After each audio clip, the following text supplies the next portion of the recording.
News सच जरूरी है। विधिमंडळाचं अधिवेशन म्हटल्यानंतर विशेष मुद्दे तर असायलाच पाहिजे, कारण हे अधिवेशन राज्यातील जनतेवरती येणारी संकटं, आलेली संकटं, त्यांच्या काही अपेक्षा, ह्याची पूर्तता आणि सरकारकडनं पुढच्या काळामध्ये काय होणार आहे याचं एक दिशादर्शक असं अधिवेशन असतं।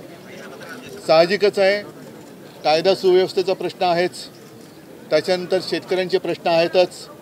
एकतर शेतकऱ्यांवरती गेल्या 1-1.5 वर्षामध्ये एकापाठोपाठ एक जी काही संकटं कोसळत आहेत, नुकताच जो अवकाळी पाऊस झालेला आहे, गारपीट झालेली आहे, त्याच्या बाबतीत सरकारने काय केलेलं आहे, काय करू शकतंय।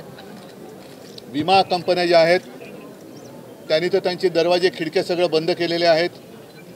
या सरकारने जाहीर केलं होतं की दिवाळीपर्यंत विम्याची अग्रिम रक्कम आम्ही शेतकऱ्याला देऊ, ती किती लोकांना, किती शेतकऱ्यांना मिळालेली आहे ह्याचाही काही अंदाज नाही आहे। मधल्या काळात आपल्याला कल्पना आहे की सेनगावचे म्हणजे हिंगोलीतले शेतकरी हे मला भेटायला मातोश्रीला आले होते। त्यांची परिस्थिती अत्यंत हलाखीची होती। एकतर कर्जबाजारी, डोक्यावरती कर्जाचा डोंगर चढलेला आहे, बँकांचा तगादा मागे लागलेला आहे कर्ज वसुलीसाठी, आणि अशा परिस्थितीत त्यांचा वालीच कोणी नाही आहे। ना सरकार त्यांची काही दखल घेत आहे, ना विमा कंपन्या घेत आहे, कोणीच नाही। म्हणून हे शेतकरी त्यांचे अवयव विकायला मुंबईत आले होते। अशी परिस्थिती मला नाही वाटत यापूर्वी कधी शेतकऱ्यांवरती आली होती। हे विषय एका बाजूला आहेतच। त्यानंतर तुम्ही पाहताय की दर काही दिवसांनी एकापाठोपाठ एक काही ना काहीतरी सरकारी पक्षाकडनं, म्हणजे सरकारचे जे काही लोकप्रतिनिधी आहेत, आमदार असतील, आणखीन कोणी असतील, किंवा त्या सरकारला समर्थन देणाऱ्या पक्षाचे त्यांचे काही पदाधिकारी असतील, त्यांच्याकडनं गुंडागर्दी सुरू आहे। काल परवाकडे कोल्हापूरमध्ये एक घटना घडलेली आहे, घरामध्ये घुसून मारहाण झाली। ते सगळे व्हिडिओ आपल्या माध्यमातून जनतेला गेलेच असतील, त्याचाही एक न्यायनिवाडा लावावा लागेल, कारण त्यांच्यावरती कारवाई होणार आहे की नाही हा एक विषय आहे। दुसरी गोष्ट, सध्या पत्रांचा जमाना आहे। आम्ही 2 पत्र दिलेले, एक निवडणूक आयोगाला पत्र दिले, त्याचं उत्तर आम्ही बघतो आहोत की धर्माच्या नावावरती, देवाच्या नावावरती मतं मागायला परवानगी जर असेल तर आम्ही सुद्धा सुरू करतो। त्याच्यानंतर मला वाटतं काल परवाकडे आपण एक पत्र दिले माननीय उपमुख्यमंत्र्यांना, कारण त्यांनी एक पत्र दिलं होतं त्यांच्या बाजूला। कारण आता मी सभागृहात जाऊन आलो, मला असं वाटलेलं की पत्र दिले एका उपमुख्यमंत्र्यांनी दुसऱ्या उपमुख्यमंत्र्यांतर बसण्यात काही अंतर पडले की काय, तसं नाही आहे, बाजूबाजूला बसत आहेत। पण बाजूला बसलेले असले तरीसुद्धा पत्र त्यांना लिहावं लागतं आहे, तर ते राजमान्य राजश्री पत्र लिहिण्यास कारण की त्या पत्राचं उत्तर कधी मिळणार त्याची वाट बघतोय। आज मुंबईतल्या 56 म्हाडा वसाहतींवर राहणाऱ्या लाखो रहिवाशांना दिलासा देणारा निर्णय शासनानं त्या ठिकाणी जाहीर केला।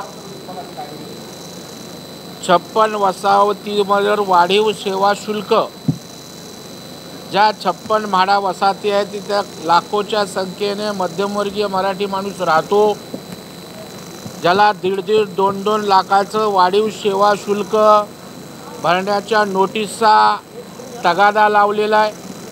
आणि त्याच्यामुळं हा सगळा मध्यमवर्गीय भयभीत होता। अनेकदा सभागृहात आश्वासनं दिली, बाहेर दिली, मागच्या 2.5 वर्षाच्या काळातही दिली, परंतु हा विषय निकाली निघाला नव्हता। काही महिन्यापूर्वी गोरेगावला नेस्कोमध्ये आम्ही एक गृहनिर्माण संस्थांची सहकार परिषद घेतली होती, जिथे राज्याचे मुख्यमंत्री, उपमुख्यमंत्री आणि गृहनिर्माण मंत्री उपस्थित होते। त्याही ठिकाणी त्या हाऊसिंग परिषदेमध्ये मागणी पुढे आली होती। मी प्रसाद लाड त्याचा सातत्यानं पाठपुरावा करत होतो, आणि आज राज्याच्या मुख्यमंत्री, उपमुख्यमंत्र्यांशी वारंवार त्या ठिकाणी चर्चा केल्यानंतर आज गृहनिर्माण मंत्र्याने निवेदनाद्वारे जे पहिलं 50% केलं होतं ते पूर्णपणे आता वाढीव सेवा शुल्क, मला वाटतं 350-400 कोटीचं बर्डन, 374 कोटीचं बर्डन शासनावर येतं आहे। ते त्या ठिकाणी म्हाडाला पैसे दिले जाणार आहेत, आणि अशा प्रकारचे एक क्रांतिकारी सर्वसामान्यांसाठी निर्णय। कारण नोटीस आली की त्या ठिकाणी मध्यमवर्गीय माणूस घाबरायचा, 1.5-2 लाख त्याच्यासाठी मोठी रक्कम होती, आणि तो आज निर्णय गृहनिर्माण मंत्र्यांनी मुख्यमंत्री एकनाथरावजी शिंदे साहेब, उपमुख्यमंत्री देवेंद्र फडणवीस साहेब यांच्या आदेशाने त्या ठिकाणी जाहीर केला। मी राज्य सरकारचं या ठिकाणी मनापासून अभिनंदन करतो।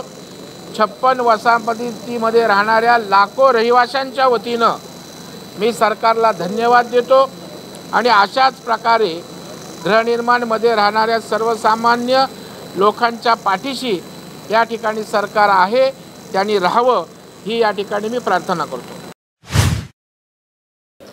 आज काँग्रेस पक्षाच्या वतीनं महाराष्ट्राच्या भाजपप्रणीत सरकारच्या विरोधात शेतकरी, बेरोजगार आणि महागाई अशा 3 मुद्द्यावर हल्लाबोल आमचा मोर्चा झाला। लाखो लोक त्याच्यामध्ये सहभागी झालेत। महाराष्ट्राच्या जनतेमध्ये राज्याच्या भाजपप्रणीत येड्याच्या सरकारच्या विरोधात मोठा आक्रोश जनतेच्या मनात पाहायला मिळालेला आहे। आता तरी सरकारने खोट्या घोषणा करू नये। परवा पण राज्याचे उपमुख्यमंत्री देवेंद्र फडणवीस सांगत होते की कधी नव्हे एवढी मदत आम्ही शेतकऱ्याला दिली, शेतकऱ्यांना अजून मदत मिळाली नाही। विमा कंपन्यांना कसा फायदा होईल याच्यावर हे सरकार काम करते आहे।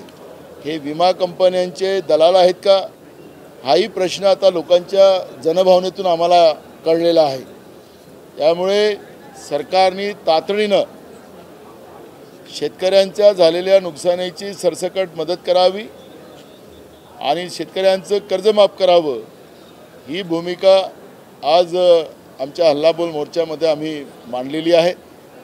त्याचप्रमाणे जंगली जनावरांपासून मोठ्या प्रमाणात शेतकऱ्यांचं नुकसान होते आहे। एकीकडे आसमानी संकट, एकीकडे राज्य सरकारच्या या सुलतानी संकटाचं शेतकऱ्यांवर भार पडतो आहे।